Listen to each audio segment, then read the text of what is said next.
Movie 2 clips here today. I'm going to explain a sci-fi and fantasy show called Love, Death and Robots Ice Age. Spoilers ahead, watch out and take care. A young couple moves into the new apartment. As Rob, the husband, brings a few boxes up into the place, his wife Gail tells him about a funky old refrigerator in the corner that the landlord left behind. Rob finds it fascinating, noting how the motor is above instead of underneath like refrigerators these days. Since hot air rises, he comments that it doesn't make sense to put the motor underneath, allowing the hot air it produces to go up the refrigerator.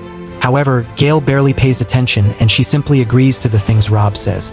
She then brings out a bottle of wine and asks her husband if he wants to drink. Rob gets excited and opens the old fridge to get some ice.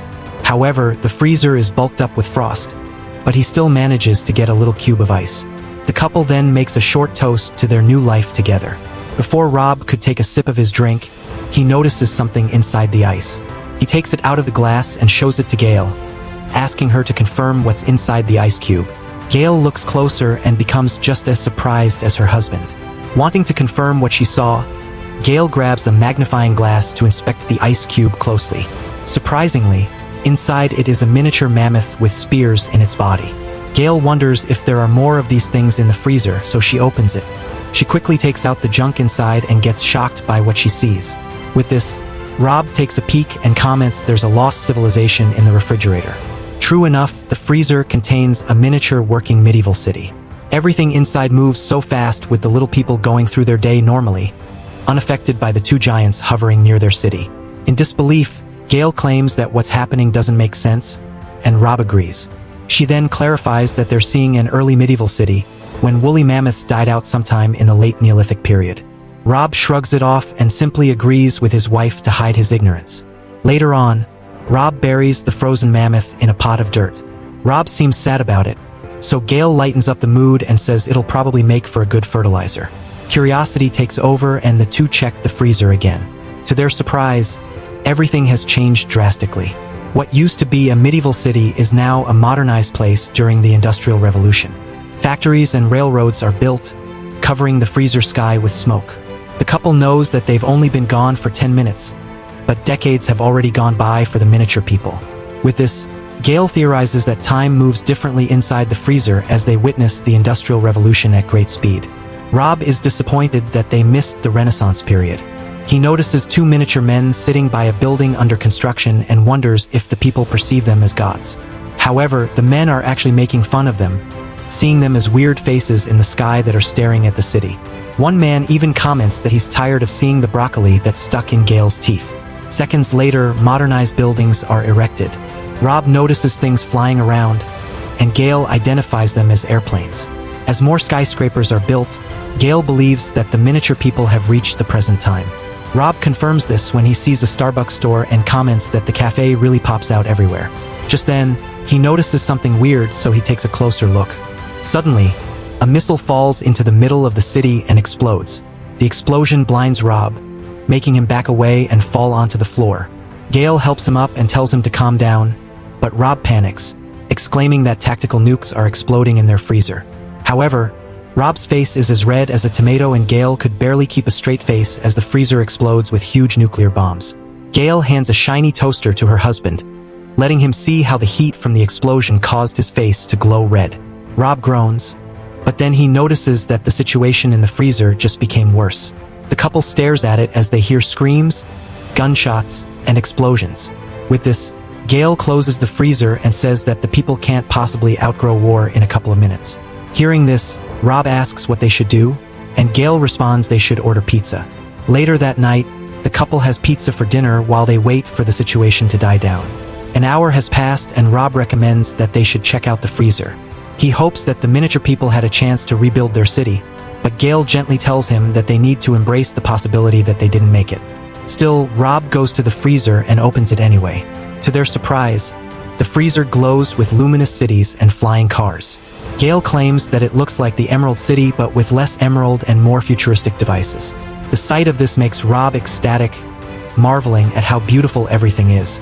Suddenly, a building emerges right in front of them and Rob jokes that it looks like an adult toy. Just then, everything escalates and a massive pyramid appears in the middle of the futuristic city. It glows brightly and consumes power from the bridges attached to it. Eventually, it turns into a diamond-shaped fortress and consumes the whole city until it bursts into a ball of energy. The majestic energy explodes like a star, and streaks of light begin to zoom around Rob and Gail's kitchen, filling their apartment with light. The wondrous light fascinates them both. During this period, it seems like the miniature people have figured out the secrets to time and space travel. After this, the streaks of light return to the freezer, gather into a sphere, and disappear. This wipes out the smiles on Rob's and Gail's faces. Confused at what they just witnessed, Rob wonders if the miniature people will ever return, but Gail thinks it's unlikely. Because of this, Rob mournfully pulls the refrigerator's plug, as if he's accepting that those tiny people will never return. Knowing that Rob has grown fond of the miniature people, Gail hugs him in comfort. She then closes the freezer, deciding to call it a day. The next day, Rob pours 2 cups of coffee and hands one to Gail. Without saying a word to each other, both wonder about the miniature civilization in their freezer. With the slightest bit of hope that the miniature people are still alive, they open the freezer again to find cold mist pouring out despite it being unplugged. Inside, they witness another ice age where primitive sapiens consume the carcass of a mighty brachiosaurus.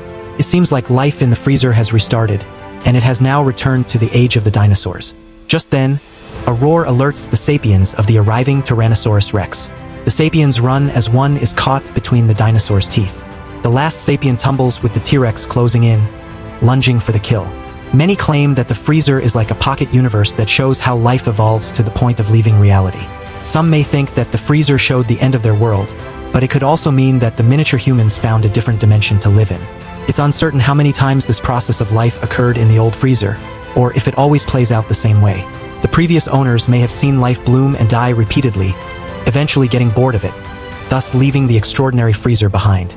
Although the show never revealed who created life inside the freezer, an episode titled God, Serengeti by Oat Studios might just suggest who did. A herd of elephants travels across a field, but their field is on a table in the middle of a mysterious man's study. The old man doesn't pay attention to this as he's busy reading a book. His butler, Jeffrey, asks how the book is, and the man comments that it's too technical, adding that he prefers chaos. Still, he likes a recipe for a black hole from the book. He turns his attention to the little beings in his pocket world and laughs at a miniature man who's rubbing 2 sticks together. Suddenly, the Homo sapien discovers how to make fire, and the old man is enraged. He complains that he didn't say those people could do such a thing because he's supposed to give fire. Jeffrey notes that the current time period is over 200,000 years before they're supposed to give them fire. Because of this, the old man orders Jeffrey to put the fire out, so the butler blows onto the table, creating the wind that snuffs out the flames. Still, the old man is pissed, so he tells Jeffrey to put them back into their caves. The butler obeys, so he triggers the elephants to stampede towards the humans, forcing them to hide.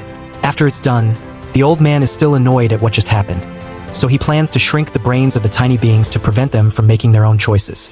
Not long after, the Homo sapiens exit the cave again to perform a rain dance. Jeffrey reminds him that they haven't turned off the drought, so the old man orders him to spray some water on the parched little things.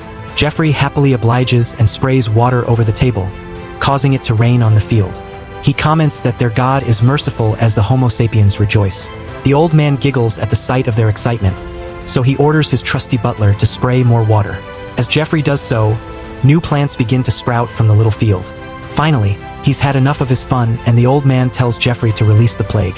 The butler hesitates, but the old man is adamant about ending this little game. With no choice, Jeffrey opens an antique box and takes a fancy bottle from it. With furrowed brows, Jeffrey sprays this over the Homo sapiens, and one by one, the people collapse as they take their final breaths. The old man simply watches this from over his book before continuing with his reading. This story about creation depicts God as both merciful and unforgiving. While he provides water for the thirsty beings on his table, he also takes their lives in a snap once he's tired of watching them. Both Love, Death, and Robots, Ice Age and God, Serengeti present their own versions of godlike beings. Rob and Gail watch life grow and die without intervention, but with sympathy for the civilizations they witness. In contrast, the other presents a more involved God who's apathetic to the lives on his table, treating them as entertainment that he can simply turn off. Like and subscribe to Movie 2 Clips for more best video.